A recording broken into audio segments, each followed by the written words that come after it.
इस वक्त हम लोग गोविंदपुर में हैं और गोविंदपुर के CHC में हैं, सामुदायिक स्वास्थ्य केंद्र। और अगर झारखंड के स्वास्थ्य मंत्री इरफान अंसारी की माने तो उन्होंने स्वास्थ्य व्यवस्था को सुदृढ़ करने के लिए हर संभव प्रयास किया। और अगर हम धनबाद जिले की बात करें तो धनबाद उपायुक्त आदित्य रंजन भी लगातार अथक प्रयास कर रहे हैं। SNMMCH हो, सदर अस्पताल हो या फिर PHC या CHC हो,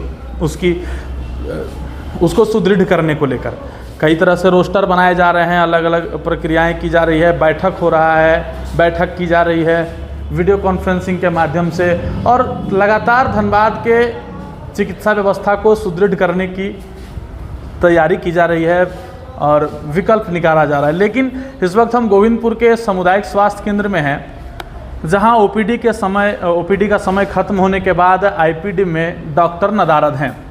जैसा कि आप लिस्ट में देख पा रहे होंगे, जो रोस्टर बना हुआ है इसमें डॉक्टर कुमारी नीलम इस वक्त सामुदायिक स्वास्थ्य केंद्र में होनी चाहिए थी, जो कि पूर्वी टुंडी की पूर्व चिकित्सा प्रभारी भी रह चुकी है।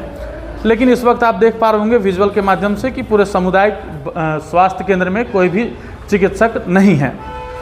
अगर किसी भी प्रकार का आकस्मिक केस अगर सामुदायिक स्वास्थ्य केंद्र में आता है तो फिर कहीं ना कहीं उन मरीजों को मायूस होकर के लौट जाना पड़ेगा। कोई भी एक्सीडेंटल केस अगर आता है या फिर किसी भी प्रकार का केस अगर सामुदायिक स्वास्थ्य केंद्र में आता है तो ऐसे मरीजों को वापस घूम करके जाना पड़ेगा, क्योंकि डॉक्टर यहाँ पर नहीं है। चारों तरफ कैमरा एंगल घुमा करके हम आपको दिखा रहे हैं विजुअल कैमरे के माध्यम से, डॉक्टर की मौजूदगी नहीं है।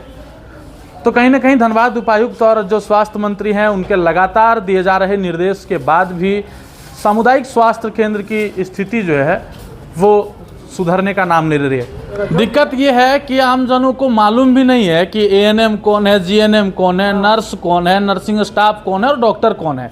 हालांकि इनकी गलती नहीं है, लेकिन जो रोस्टर है वो गलत नहीं कहता है और कैमरा कभी झूठ नहीं बोलता है। हमने आपको कैमरे के माध्यम से दिखाया कि डॉक्टर जो है वो सामुदायिक स्वास्थ्य केंद्र से नदारद हैं, और ऐसे में अगर कोई भी एक्सीडेंटल केस अगर इस गोविंदपुर उप स्वास्थ्य केंद्र में आता है तो व्यक्ति को वापस जाना पड़ेगा। एक और चीज़ मैं इसमें ऐड करूं तो पूर्वी टुंडी और गोविंदपुर का जो क्षेत्र है इसमें डायरिया का प्रकोप इन दिनों काफ़ी बढ़ चुका है, जिसकी सूचना सिविल सर्जन ने भी दी।